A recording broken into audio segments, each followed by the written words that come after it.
Sponge iron उद्योग अब कोल India से आर पार की लड़ाई के मूड में है। कोल इंडिया की ओर से लीकेज आगे नहीं बढ़ाए जाने पर स्पंज आयरन एसोसिएशन हजारों श्रमिकों के साथ SECL दफ्तर के घेराव करने की रणनीति बनाई है। वहीं सीएम भूपेश बघेल ने भी निजी उद्योगों को कोयला नहीं मिलने पर केंद्र सरकार को जिम्मेदार ठहराया है।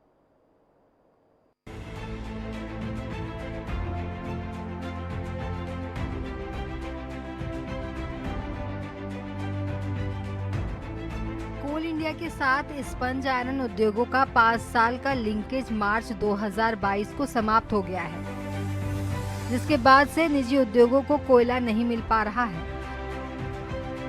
हालांकि एसोसिएशन इस अनुबंध को 5 साल आगे बढ़ाने की मांग कर रहा है,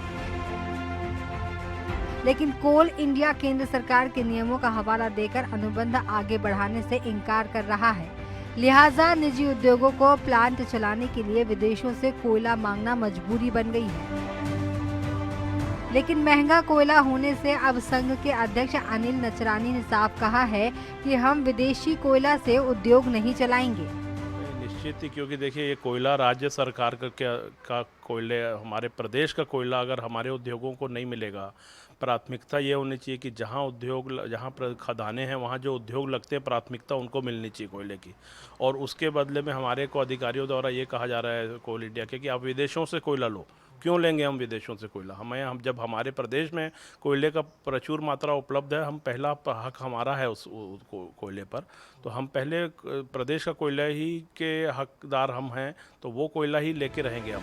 निजी उद्योगों को SECL द्वारा कोयला नहीं मिलने पर सीएम भूपेश बघेल ने भी चिंता जाहिर की है। ट्रेन भी बंद कर दी है भारत सरकार।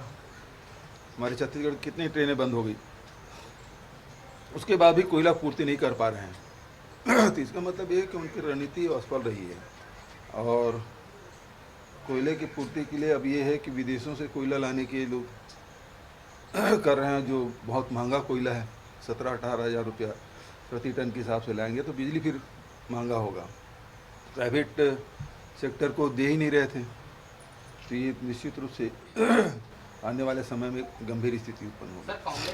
कोल इंडिया से जब स्पंज आयरन एसोसिएशन का लिंकेज था, उस दौरान भी निजी उद्योग कोयले के लिए तरसते थे। वहीं अब लिंकेज समाप्त होने पर कोल इंडिया भी अनुबंध आगे बढ़ाने में कोई दिलचस्पी नहीं दिखा रहा है।